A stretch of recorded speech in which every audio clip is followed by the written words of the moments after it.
ನಮಸ್ಕಾರ ಸ್ನೇಹಿತರೆ, ಮಾರ್ಕೆಟಿಂಗ್ ಮನೆ ಚಾನಲ್‌ಗೆ ನಿಮಗೆ ಸ್ವಾಗತ. ಇವತ್ತಿನ ವಿಡಿಯೋದಲ್ಲಿ ನಾವು ಒಬ್ಬ ಸ್ಟಾರ್ಟ್‌ಅಪ್ ಫೌಂಡರ್ ನೀವೇನಾದರೂ ಆಗ್ಬೇಕಂತಿದ್ರೆ ಈ ವಿಡಿಯೋನ ಕೊನೆ ತನಕ ನೋಡೋದು ಬಹಳ ಇಂಪಾರ್ಟೆಂಟು. ಯಾಕಂದ್ರೆ ಈ ಒಂದು ವಿಡಿಯೋದಲ್ಲಿ ನೀವೇನಾದ್ರೂ ಫಸ್ಟ್ ಟೈಮ್ ಸ್ಟಾರ್ಟ್‌ಅಪ್ ಫೌಂಡರ್ ಆಗ್ತೀರಿ, ನಿಮ್ಮ ಹತ್ರ ಯಾವ ಬ್ಯಾಕ್‌ಗ್ರೌಂಡು ಇಲ್ಲ, ನಿಮ್ಗೆ ಯಾರು ಹಿಂದೆ ಗುರು ಇಲ್ಲ ಅಂತಂದ್ರೆ ಈ ಒಂದು ಬ್ಲೂ ಪ್ರಿಂಟ್ ನಿಮ್ಗೆ ಬಹಳ ಬಹಳ ಹೆಲ್ಪ್ ಆಗುತ್ತೆ. ಯಾಕಂದ್ರೆ ಸುಮಾರು ಜನ ನನ್ನ ಕ್ಲೈಂಟ್ಸ್‌ಗೆ ನಾನು ಮಾತಾಡಿದಾಗ ಅವ್ರ ಹತ್ರ ಒಂದು ಬ್ಲೂ ಪ್ರಿಂಟ್ ಕೂಡ ಇರೋದಿಲ್ಲ. ಅಂದ್ರೆ ಸುಮಾರು ದುಡ್ಡು ಕಳ್ಕೊಂಡಿರ್ತಾರೆ. ದಯವಿಟ್ಟು ಆ ತಪ್ಪು ಮಾಡಕ್ ಹೋಗ್ಬೇಡಿ. ಈ ಒಂದು ವಿಡಿಯೋ ನಿಮ್ಗೆ ಪರ್ಫೆಕ್ಟ್ ಆಗಿರುತ್ತೆ. ಮಾರ್ಕೆಟಿಂಗ್‌ನಲ್ಲಿ ಕನ್ನಡದಲ್ಲಿ ಮೊಟ್ಟ ಮೊದಲ ಬಾರಿಗೆ ಸ್ಟಾರ್ಟ್‌ಅಪ್ ಸೀರೀಸ್ ಬ್ಲೂ ಪ್ರಿಂಟ್ ಅಂತ ನಾನು ಸ್ಟಾರ್ಟ್ ಮಾಡ್ತಾ ಇದ್ದೀನಿ. ನಮ್ಮ ಚಾನಲ್‌ಲಿ ಪ್ಲೇಲಿಸ್ಟಲ್ಲಿ ಒಂದು ಹೊಸ ಪ್ಲೇಲಿಸ್ಟ್ ಕ್ರಿಯೇಟ್ ಮಾಡ್ತೀನಿ. ದಯವಿಟ್ಟು ನಿಮ್ಮ ಸ್ಟಾರ್ಟ್‌ಅಪ್ ಬಗ್ಗೆ ಹೇಗೆ ನೀವನ್ನ ಸ್ಟಾರ್ಟ್ ಮಾಡಬಹುದು ಅನ್ನೋದು ಒಂದು ಚಿಕ್ಕ ಉದಾಹರಣೆ ವಿತ್ ಮಿನಿಮಮ್ ಬಜೆಟ್ ಇಂದ ಹೇಗೆ ನೀವು ಪ್ರೆಡಿಕ್ಟ್ ಮಾಡಬಹುದು ಸಕ್ಸಸ್ ಅನ್ನೋದು ಈ ಒಂದು ಸೀರೀಸ್ ಹೇಳ್ಕೊಡ್ತೀನಿ. ಬನ್ನಿ ಜಾಸ್ತಿ ತಡ ಮಾಡದೆ ವಿಡಿಯೋನ ಸ್ಟಾರ್ಟ್ ಮಾಡೋಣ. ಸ್ನೇಹಿತರೆ, ಇಲ್ಲಿ ನಾವು ಫಸ್ಟ್ ಆಫ್ ಆಲ್ ತಿಳ್ಕೊಬೇಕಾಗಿರೋದು what are the mistakes new founders make. ಅಕಸ್ಮಾತ್ ನೀವೆಲ್ಲ ನ್ಯೂ ಫೌಂಡರ್ಸ್ ಇರ್ತಾರೆ, ನಿಮ್ಗೆ ಯಾವ ಬ್ಯಾಕ್‌ಗ್ರೌಂಡು ಗೊತ್ತಿರೋದಿಲ್ಲ, ರೈಟ್? ಇಂಥ ಟೈಮಲ್ಲಿ ಯಾವ ತರ ಒಬ್ಬರು ಮಿಸ್ಟೇಕ್ಸ್ ಮಾಡ್ತಾರೆ ಸ್ಟಾರ್ಟ್‌ಅಪ್ ಫೌಂಡರ್ಸ್ ಅನ್ನೋದು ಈ ವಿಡಿಯೋದಲ್ಲಿ ನಾನು ಕರೆಕ್ಟಾಗಿ ಹೇಳ್ತೀನಿ. ಇಲ್ಲಿ ನಾನು 5 ಭಾಗ ಆಗಿ ಡಿವೈಡ್ ಮಾಡಿದ್ದೀನಿ. ಒಂದು ಐಡಿಯಾ ವ್ಯಾಲಿಡೇಷನ್, ಎಂವಿಪಿ ಅಂದ್ರೆ minimum viable product, PMF product market fit, content and trust and data. ಓಕೆನಾ? ಇದನ್ನ ಒಂದೊಂದಾಗಿ ನಾವು ಡಿಸ್ಕಸ್ ಮಾಡ್ತಾ ಹೋಗೋಣ. ಸ್ಟೇಜ್ 1 ಅನ್ನೋದು ಐಡಿಯಾ ವ್ಯಾಲಿಡೇಷನ್. ಫಾರ್ ಎಕ್ಸಾಂಪಲ್, ನಿಮಗೆ ಸಡನ್ ಆಗಿ ಒಂದು ಥಾಟ್ ಬರುತ್ತೆ.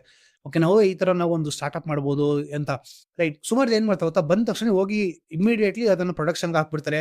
ಅದ್ರದ್ದು ಏನ್ ಮಾಡಬೇಕು, ಅದು ಎಷ್ಟು ಡಿಮ್ಯಾಂಡ್ ಇದೆ, ಏನು ರಿಸರ್ಚೇ ಮಾಡೋದಿಲ್ಲ. ಎಲ್ಲೋ ಒಂದು ನೋಡಿದ್ರು 5 ಜನ ಯಾರೋ ಒಬ್ರು ಅದನ್ನ ಮಾಡ್ತಾರೆ, ಅದಕ್ಕೆ ನಾನು ಅದನ್ನೇ ಮಾಡ್ತೀನಿ ಅಂತ ಹೋಗ್ತಾರೆ. ಸುಮಾರು ಜನ ನೀವು ನೋಡ್ತಿರ್ಬೋದು. ಈಗ ಕೆಲವು ಫಾರ್ ಎಕ್ಸಾಂಪಲ್ ಉಪ್ಪಿನಕಾಯಿ ಅಂತ ಇರ್ಬೋದು. ಮುಂಚೆ ಎಷ್ಟೊಂದು ಉಪ್ಪಿನಕಾಯಿ ಬರೋದು, ಈಗೆಲ್ಲ ಆರ್ಗ್ಯಾನಿಕ್ ಉಪ್ಪಿನಕಾಯಿ. ಸುಮಾರು ಜನ ಈಗ ಆರ್ಗ್ಯಾನಿಕ್ ಅನ್ನೋದು ಒಂದು ಟ್ರೆಂಡೇ ಆಗಿದೆ. ಅದು ಆರ್ಗ್ಯಾನಿಕ್ ಇದೆಯೋ ಅಲ್ವೋ ಅನ್ನೋದು ಡೌಟು. ರೈಟ್. ಅಕಸ್ಮಾತ್ ನಿಮ್ಗೊಂದು ಐಡಿಯಾ ಬಂತು ಅನ್ಕೊಳ್ಳಿ. ಫಸ್ಟು ಸುಮಾರು ಜನ ನೋಡಿರೋದನ್ನು ನಿಮಗೆ ಏನು ಇಷ್ಟೋ ಅದನ್ನ ಬಿಲ್ಡ್ ಮಾಡ್ತಿರ್ತೀರ. ರೈಟ್.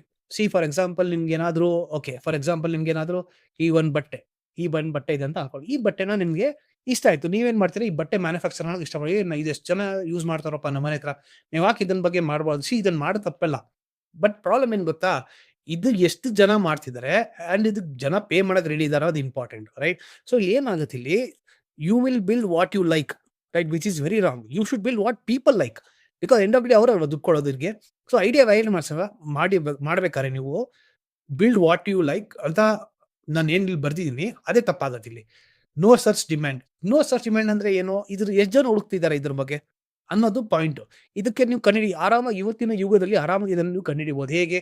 ಗೂಗಲ್ ಕೀವರ್ಡ್ ಪ್ಯಾನಲ್ ಹೋಗ್ಬಿಟ್ಟು ಫಾರ್ ಎಕ್ಸಾಂಪಲ್ ಯೆಲ್ಲೋ ಕ್ಲೋತ್ ಅಂತ ಟೈಪ್ ಮಾಡ. ಯೆಲ್ಲೋ ಕ್ಲೋತ್ ಅಂತ ಟೈಪ್ ಮಾಡಿದ್ರೆ ಎಷ್ಟು ಜನ ಸರ್ಚ್ ಮಾಡ್ತಿದ್ದಾರೆ, ಇಂಡಿಯಾದಲ್ಲಿ ಎಷ್ಟು ಜನ ಸರ್ಚ್ ಮಾಡ್ತಿದ್ದಾರೆ, ಕರ್ನಾಟಕದಲ್ಲಿ ಏನು ಡಿಮ್ಯಾಂಡ್ ಇದೆ, ಕಂಪ್ಲೀಟ್ ಆಗಿ ನಿಮಗೆ ಥರ್ಡ್ ಪಾರ್ಟಿ ಟೂಲ್ಸ್ ಇಂದ ಇವತ್ತು ಈಸಿಯಾಗಿ ಫ್ರೀ ಆಗಿ ಗೊತ್ತಾಗುತ್ತೆ. And no proof that what people will pay. ಅಕಸ್ಮಾತ್ ಈ ಜನಗೆ ಇದು ಕೊಡಕ್ಕೆ ರೆಡಿ ಇದಾರಾ, ದುಡ್ಡು ಕೊಡಕ್ಕೆ ರೆಡಿ ಇದಾರಾ ಇದಕ್ಕೆ ಅನ್ನೋದು ಕ್ವಶನ್ ಆಗುತ್ತೆ ಇಲ್ಲಿ. ಅಂಡ್ ನೆಕ್ಸ್ಟ್ ಬಂದು ಮಿನಿಮಮ್ ವಯಬಲ್ ಪ್ರಾಡಕ್ಟ್, ಎಂವಿಪಿ ಅಂತ ಕರಿತೀವಿ. ಏನಂದ್ರೆ ಒಂದು ಸುಮಾರು ಜನ ಏನಂತಾರೆ, ಈ ಪರ್ಫೆಕ್ಷನ್ ಟ್ರಾಪ್ ಅಲ್ಲಿ ಬಿದ್ದೋಗ್ಬಿಡ್ತಾರೆ. ಪರ್ಫೆಕ್ಷನ್ ಏನಂದ್ರೆ ಪರ್ಫೆಕ್ಟ್ ಆಗಿ ಇರಬೇಕು ಪ್ರಾಡಕ್ಟ್ ಅಂತ. ಏನಾಗುತ್ತೆ ಪರ್ಫೆಕ್ಟ್ ಅಂತ ಅಂದಾಗ ನಿಮ್ಮ ಪ್ರಾಡಕ್ಟ್ ಅಲ್ಲಿ you don't know what people really want. ಓಕೆನಾ? ಫಸ್ಟ್ ಆಫ್ ಆಲ್ ನಿಮ್ದು ಐಡಿಯಾ ವ್ಯಾಲಿಡೇಟ್ ಮಾಡಿಲ್ಲ. ಎಂವಿಪಿಲೂ ಕೂಡ ನೀವು ತುಂಬಾ ಟೈಮ್ ಸ್ಪೆಂಡ್ ಮಾಡ್ತಾ ಇದ್ದೀರಾ. ಏನಾಗುತ್ತೆ, ಫಾರ್ ಎಕ್ಸಾಂಪಲ್ ನಿಮ್ ಕಸ್ಟಮರ್ಸ್‌ಗೆ ಫಾರ್ ಎಕ್ಸಾಂಪಲ್ ಈ ಒಂದು ಯೆಲ್ಲೋ ಕ್ಲಾತ್ ಅಲ್ಲಿ ಏನಂತ ಎಕ್ಸ್ಪೆಕ್ಟ್ ಮಾಡ್ತೀನಿ, ಈಸಿ ಇರಬೇಕು, ಸೈಜ್ ಕಡಿಮೆ ಇರಬೇಕು, ಮತ್ತೆ ಸ್ಮೂತ್ ಆಗಿರಬೇಕು, ಈಸಿ ಆಗಿರಬೇಕು ಯೂಸ್ ಮಾಡಕ್ಕೆ ಅಂತ. ಬಟ್ ಸುಮಾರು ಜನ ಏನ್ ಮಾಡ್ತಾರೆ, ಇದಕ್ಕೆ ಕಲರ್ ಆಗಿ ಹಾಕೋದು. ಓಕೆನಾ? ಆಮೇಲೆ ಸ್ಮೆಲ್ ಇದು ಕಲರ್ ಮತ್ತೆ ಪರ್ಫ್ಯೂಮ್ ಹಾಕೋದು, ಇನ್ನ ಗಮ್ ಅನ್ನತ್ತೆ. ಬೇಡದಿರೋ ವಿಷಯ ನಂಗದು. ಇದು ಕ್ಲಾತ್ ಏನೇನ್ ಬೇಕು, ಮಖ ಒರೆಸ್ಕೊಳ್ಳೋಕೆ ಆರ್ ಏನೋ ಕ್ಲೀನ್ ಮಾಡೋದಕ್ಕೆ ಬೇಕು, ರೈಟ್? ಇದಕ್ಕೆ ಪರ್ಫ್ಯೂಮ್ ಹಾಕೋ ಅವಶ್ಯಕತೆ ಇದೆ, ರೈಟ್? ಈ ತರ ನಿಮ್ಗೆ ಎಂವಿಪಿ ಮಾಡ್ಬೇಕಾಗತ್ತೆ ಆಗ, ರೈಟ್? ಸುಮಾರು ಫೀಚರ್ಸ್‌ಗಳು ಹಾಕೋದು, ಮತ್ತೆ ಇದನ್ನ ಡಿಲೇ ಮಾಡೋದು, ರೈಟ್? ಇದು ಕೂಡ one of the major mistakes. Next ಬಂದು product market fit. For example, ಒಂದು ಯೆಲ್ಲೋ ಕ್ಲಾತ್ ಮಾಡಿದಾರೆ ಅಂತ ಅನ್ಕೋಣ, ಪರ್ಫ್ಯೂಮ್ ಎಲ್ಲ ಹಾಕಿ ಏನೇನೋ ಮಾಡಿದಾರೆ ಅಂತ ಅನ್ಕೋಣ. ಆಮೇಲೆ ಇದನ್ನ ಸೆಲ್ ಮಾಡಕ್ಕೆ ಆಡ್ಸ್ ರನ್ ಮಾಡೋದು. ಅಲ್ಲ, ಫಸ್ಟ್ ಆಫ್ ಆಲ್ ಇದನ್ನ ಜನಕ್ಕೆ ಬೇಗ ಗೊತ್ತಿಲ್ಲ. ಇದಕ್ ಮೇಲೆ ಆಡ್ಸ್ ರನ್ ಮಾಡೋದು ಮತ್ತೆ ಇದನ್ನ ಪರ್ಚೇಸ್ ಮಾಡೋ ರಿಪೀಟ್ ಯೂಸರ್ಸೇ ಇಲ್ಲ. ಸ್ನೇಹಿತರೆ, ಯಾವುದೇ ಬಿಸ್ನೆಸ್ ಅಲ್ಲಾಗ್ಲಿ ಒಂದ್ಸತಿ ಕಸ್ಟಮರ್ ಬರೋದ್ರಿಂದ ನಿಮ್ ಬಿಸ್ನೆಸ್ ಉದ್ಧಾರ ಆಗೋದಿಲ್ಲ. ರಿಪೀಟ್ ಕಸ್ಟಮರ್ಸ್ ಬರಬೇಕು. ಯಾವಾಗ ರಿಪೀಟ್ ಕಸ್ಟಮರ್ಸ್ ಬರ್ತಾರಲ್ಲ ಆಗ ನಿಮ್ಮ ಬಿಸ್ನೆಸ್ ಚೆನ್ನಾಗುತ್ತೆ. ಬಿಕಾಸ್ ನೀವು ₹10 ಖರ್ಚು ಮಾಡಿ ಡಿಜಿಟಲ್ ಮಾರ್ಕೆಟಿಂಗ್ ₹10 ಖರ್ಚು ಮಾಡಿ ಕಸ್ಟಮರ್ ಕರ್ಕೊಂಡಿರ್ತೀರಾ. ಆ ಬಂದಿರೋ ಕಸ್ಟಮರ್ ಇಂದ ನೀವು ಅಟ್ಲೀಸ್ಟ್ ₹100 ಅಟ್ಲೀಸ್ಟ್ ಅದು ಬಿಸ್ನೆಸ್ ಮಾಡಬೇಕು. ಆ ₹10 ಖರ್ಚು ಮಾಡಿ ಬಂದಿರೋ ಕಸ್ಟಮರ್ ಜೊತೆ ₹5 ಬಿಸ್ನೆಸ್ ಮಾಡಿದ್ರೆ ₹5 ನಿಮ್ಗೆ ಲಾಸ್ ಆಗುತ್ತೆ, ರೈಟ್? ಯಾವುದೇ ಬಿಸ್ನೆಸ್ ಮಾಡಲಾಗ್ಲಿ ನೀವು ಒಂದು ಯೋಚನೆ ಮಾಡಿ, ಐಡಿಯಾ ಮಾಡ್ಬೇಕಾದ್ರೆ ಈ ಬಿಸ್ನೆಸ್ ಅಲ್ಲಿ ರಿಪೀಟ್ ಕಸ್ಟಮರ್ಸ್ ನಾನು ತರಬಹುದು ಅನ್ನೋದನ್ನ ಮಾಡ್ಕೊಳ್ಳಿ. ಮತ್ತೆ ಲೋ ಕನ್ವರ್ಷನ್ ಆಬ್ವಿಯಸ್ಲಿ ಅಲ್ವಾ? ನೆಕ್ಸ್ಟ್ ಕಾಂಟೆಂಟ್ ಅಂಡ್ ಟ್ರಸ್ಟ್ ಸ್ನೇಹಿತರೆ, ಇವತ್ತಿನ ಯುಗದಲ್ಲಿ ಕಾಂಟೆಂಟ್ ಕ್ರಿಯೇಷನ್ ಅನ್ನೋದು ಬಹಳ ಇಂಪಾರ್ಟೆಂಟ್.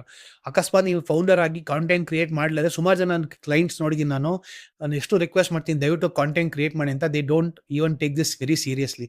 ಬಿಕಾಸ್ ಏನು ಗೊತ್ತಾ, ನೀವು ಡಿಸ್ಟ್ರಿಬ್ಯೂಷನ್ ಬಿಲ್ಡ್ ಮಾಡಿಲ್ಲ, ಜನರಿಗೆ ಯಾರಂತ ಗೊತ್ತಿಲ್ಲ. ಫಸ್ಟ್ ಆಫ್ ಆಲ್ ನಾನು ಫನಲ್ ಅಲ್ಲಿ ಹೇಳ್ಬೇಕಾರೆ ಜನಕ್ಕೆ ನೀವು ಇದ್ದೀರಂತಾನೆ ಗೊತ್ತಿಲ್ಲ first of all. So you create content. ನಾನು ಯಾವ ಥರ ಈ ಕಾಂಟೆಂಟ್ ಯಾಕೆ ಕ್ರಿಯೇಟ್ ಮಾಡ್ತೀನಿ ಅಂದ್ರೆ, ನನ್ನ ಒಂದು ಕಾಂಟೆಂಟ್ ಟ್ರಸ್ಟ್ ಬಿಲ್ಡ್ ಮಾಡೋಕೆ. ಇದನ್ನು one of the brand building activity ನಾನು ಮಾಡ್ತಿರೋದು. ಓಕೆನಾ.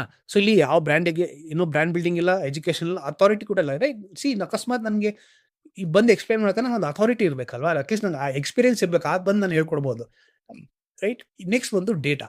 No analytics, no data ROI tracking, based decision.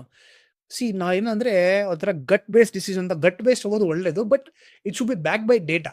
Right. For example, ಹಂಗೆ ಇಂಡಿಯಾದಲ್ಲಿ ಕರ್ನಾಟಕದಲ್ಲಿ ಈ ಎಲ್ಲೋ ಕ್ಲಾತ್ಗೆ ಜಾಸ್ತಿ ಡಿಮ್ಯಾಂಡ್ ಇದೆ, ಸಮ್ಮರ್ ಸೀಸನ್ ಅಲ್ಲಿ ಇದಕ್ಕೆ ಜಾಸ್ತಿ ಡಿಮ್ಯಾಂಡ್ ಇದೆ, ವಿಂಟರ್ ಸೀಸನ್ ಕಾಶ್ಮೀರಲ್ಲಿ ಡಿಮ್ಯಾಂಡ್ ಇದೆ ಅನ್ನೋದನ್ನ ಈ ಒಂದು ಸರ್ಕಲ್ ನಿಮಗೆ ಚೆನ್ನಾಗಿ ಗೊತ್ತಿರ್ಬೇಕು. ಡೇಟಾ, ನೀವು ಆ ಡೇಟಾ ನೋಡಬೇಕು, ಅನಲೈಸ್ ಮಾಡಬೇಕು.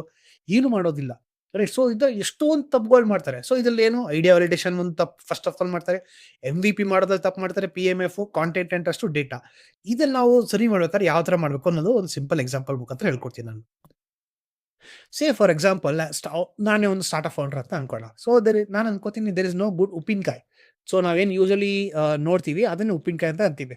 ಉಪ್ಪಿನಕಾಯಿಂದ market, I need to do something about it. So ನಾನು ಅನಿಸ್ತು, ಈ ವರ್ಲ್ಡ್ ಅಲ್ಲಿ ಅಂದ್ರೆ ಈ ಇಂಡಿಯಾದಲ್ಲಿ ಒಳ್ಳೆ ಉಪ್ಪಿನಕಾಯಿ ಇಲ್ಲ, ಆರ್ಗ್ಯಾನಿಕ್ ಉಪ್ಪಿನಕಾಯಿ, ಚೆನ್ನಾಗಿ ಉಪ್ಪಿನಕಾಯಿ ಮಾಡಬೇಕು, ನನ್ಗೆ ಏನೋ ಒಂದು ಅನಿಸ್ತು.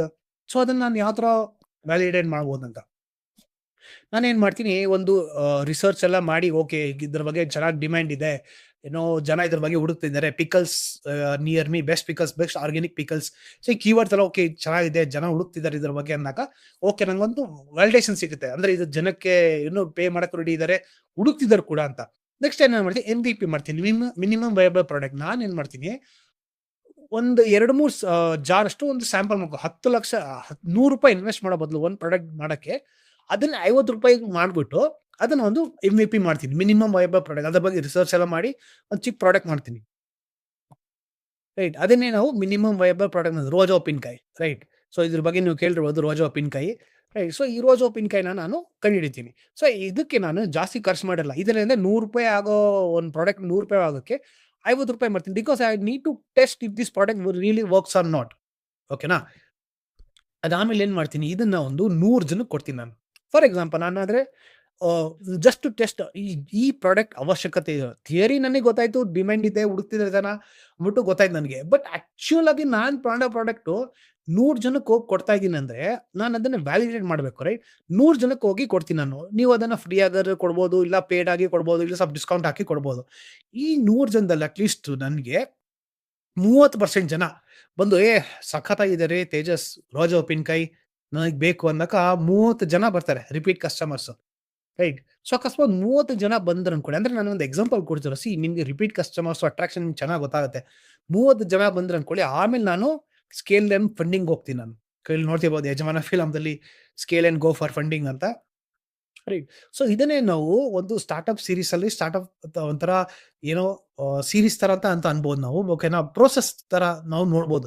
ರೈಟ್. ಸ್ಟಾರ್ಟಿಂಗ್ ನೀವು ತುಂಬಾ ದುಡ್ಡೆಲ್ಲ ಖರ್ಚು ಮಾಡ್ಕೋಬೇಡಿ. ನಿಮ್ಮ ಪ್ರಾಡಕ್ಟ್ ಫಸ್ಟ್ ಸ್ವಲ್ಪ ಕಡಿಮೆ ವೆಚ್ಚದಲ್ಲಿ ಮಾಡಿ, ಆ ಕಡಿಮೆ ವೆಚ್ಚದಲ್ಲಿ ಸ್ವಲ್ಪ ಜನಕ್ಕೆ ಕೊಡಿ, ನಿಮ್ಮ ಟಾರ್ಗೆಟ್ ಆಡಿಯನ್ಸ್ ಕೊಡಿ. ಆ ಟಾರ್ಗೆಟ್ ಆಡಿಯನ್ಸ್ ಏನಾದ್ರು ಓಕೆ ನಂಗೆ ತುಂಬಾ ಇಷ್ಟ ಆಯ್ತು ಅಂದ್ರೆ ಫಸ್ಟ್ ಕೊಡಿ. ಆಮೇಲೆ ಮಂತ್ ರಿಪೀಟ್ ಕಸ್ಟಮರ್ಸ್ ಜನ ಬರ್ತಿದ್ರೆ, ಫಸ್ಟ್ ಮಂತ್ 30% ಬಂತು, ಸೆಕೆಂಡ್ ಮಂತ್ 20%, ಥರ್ಡ್ ಮಂತ್ 35%. ಯಾಕೆ ಬಂದ್ರು ಕಂಟಿನ್ಯೂಸ್ ಆಗಿ ಫೋನ್ ಮಾಡಿ ಕೇಳ್ಕೊಳ್ಳಿ, ಫೀಡ್ಬ್ಯಾಕ್ ತಗೊಳ್ಳಿ. ಓಕೆನಾ. ಸರ್ ಯಾಕೆ ನೀವು ರಿಪೀಟ್ ಆಗಿ ಆರ್ಡರ್ ಮಾಡ್ತಿಲ್ಲ, ಏನ್ ನಮ್ಮ ಪ್ರಾಡಕ್ಟ್ ಯಾವ ತರ ಬೆಟರ್ ಮಾಡ್ಬೋದು ಅನ್ನೋದು ಸುಮಾರು ಜನ ಹೆಲ್ಪ್ ಮಾಡಕ್ಕೆ ತುಂಬಾ ರೆಡಿ ಇರ್ತಾರೆ. ಓಕೆನಾ. ಸೊ ಈ ತರ ನಿಮ್ಮ ಒಂದು ಸ್ಟಾರ್ಟ್ಅಪ್ ಸೀರೀಸ್ನ ಸ್ಟಾರ್ಟ್ ಮಾಡ್ಕೊಳ್ಳಿ. ಒಮ್ಮೆಲೆ ಲಕ್ಷಾಂತರ ರೂಪಾಯಿ ಖರ್ಚು ಮಾಡಕ್ ಹೋಗಬೇಡಿ. ಫಸ್ಟ್ ನಿಧಾನಕ್ಕೆ ಸ್ಟೆಪ್ ಬೈ ಸ್ಟೆಪ್ ಮಾಡಿ. ಅಂಡ್ ಇದನ್ನೆಲ್ಲ ಮಾಡೋದಕ್ಕೆ ನಿಮಗೆ 1 ವರ್ಷ ಬೇಕಾಗುತ್ತೆ. ಓಕೆನಾ. ದಯವಿಟ್ಟು ಹರಿಯರ್ ಹೋಗಬೇಡಿ. ಐ ಹೋಪ್ ನಿಮಗೆ ವಿಡಿಯೋ ಇಷ್ಟ ಇದೆ ಅಂತ ಅನ್ಕೋತೀನಿ. ಅಕಸ್ಮಾತ್ ಇದೇ ತರ ವಿಡಿಯೋ ನಿಮಗೆ ಬೇಕಂದ್ರೆ ದಯವಿಟ್ಟು ಸಬ್ಸ್ಕ್ರೈಬ್ ಬಟನ್ ಒತ್ತೋದನ್ನ ಮರಿಬೇಡಿ. ಅಂಡ್ ಆಲ್ಸೋ ವಾಟ್ಸ್ಆಪ್ ಕಮ್ಯುನಿಟಿ ಅದನ್ನ ಜಾಯ್ನ್ ಆಗೋದನ್ನ ಮರಿಬೇಡಿ. ದಯವಿಟ್ಟು ವಿಡಿಯೋ ಲೈಕ್ ಮಾಡಿ, ಶೇರ್ ಮಾಡಿ. ನನ್ನ ಮುಂದಿನ ವಿಡಿಯೋಸ್ ಇನ್ನೊಂದು ಟಾಪಿಕ್ ಜೊತೆ ಬರ್ತೀನಿ. ಅಲ್ಲೂ thank you so much. Bye bye.